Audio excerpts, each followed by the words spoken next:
O que é a ideia? Antes de tudo, porém, queremos dizer com a palavra ideia alguma coisa que está em nossa mente. Logo, os vestígios gravados no cérebro não são ideias, pois tenho por certo que a mente é outra coisa que o cérebro, ou qualquer parte mais sutil da substância do cérebro. Há, entretanto, muitas coisas em nossa mente, como por exemplo, os pensamentos, as percepções e os afetos, que sabemos não ser ideias, ainda que não se realizem sem as ideias. Para nós, com efeito, a ideia não consiste em algum ato de pensar, mas sim na faculdade de o exercer. E afirmamos que temos a ideia da coisa, embora nela não pensemos, desde que possamos, dado o caso, pensar a seu respeito.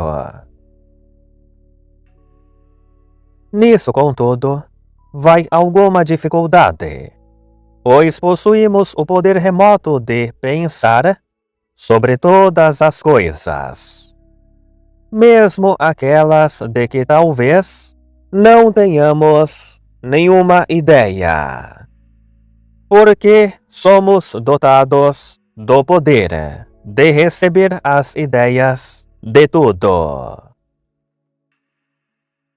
A ideia, por conseguinte, exige certa faculdade ou facilidade próxima de pensar sobre uma coisa. Mas tal coisa ainda não basta. Realmente, quem possui o método por meio do qual poderá chegar ao objeto, nem por isso terá dele uma ideia.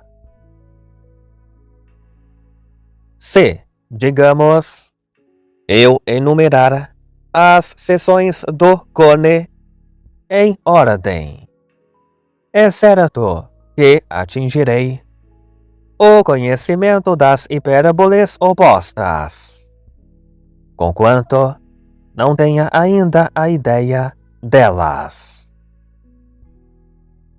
É preciso, pois, haver em mim algo que não só conduza a coisa, mas também a exprima.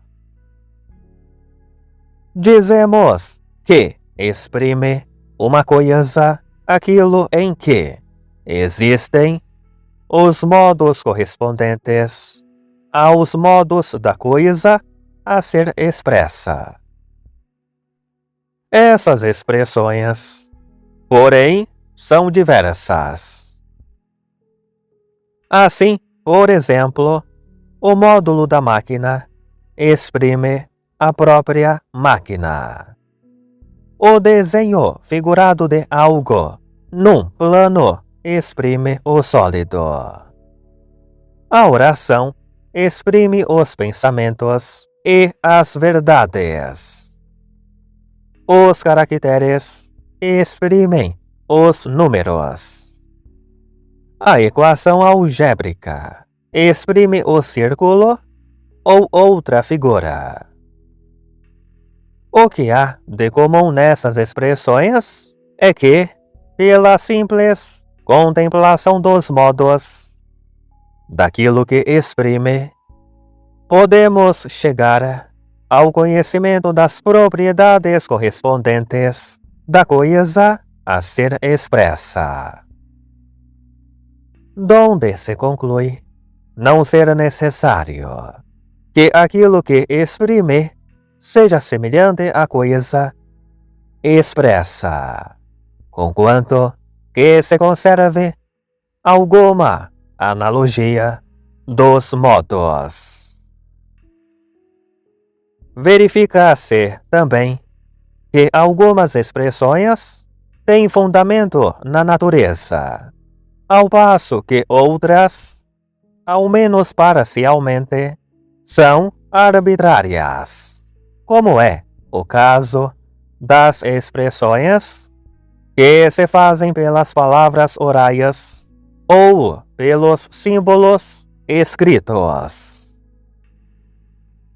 As que se baseiam na natureza ou exigem uma semelhança igual à existente entre círculo grande e um pequeno, ou entre uma região e o mapa dessa região, ou, pelo menos, uma conexão como a que há entre o círculo e a elipse, que o representa opticamente, pois cada ponto da elipse corresponde, segundo certa lei, a algum ponto do círculo.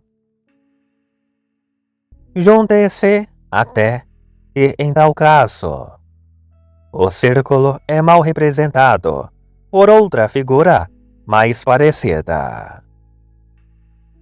Do mesmo modo, todo efeito integral representa a causa plena, visto que, pelo conhecimento desse efeito, podemos passar para o conhecimento de sua causa.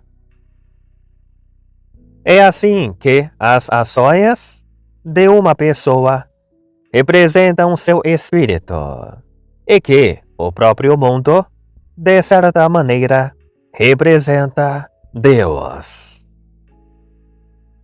Pode também acontecer que se exprima mutuamente as coisas que provêm da mesma causa, como, digamos, o gesto e a linguagem.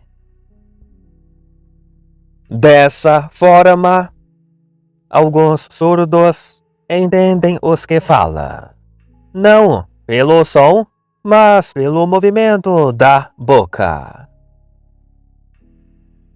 Dizer, portanto, que existe em nós a ideia das coisas equivale a afirmar que Deus, Criador, ao mesmo tempo das coisas e da mente, imprimiu nesta uma tal faculdade de pensar que pudesse, de suas operações, deduzir tudo quanto corresponde perfeitamente ao que se segue das coisas.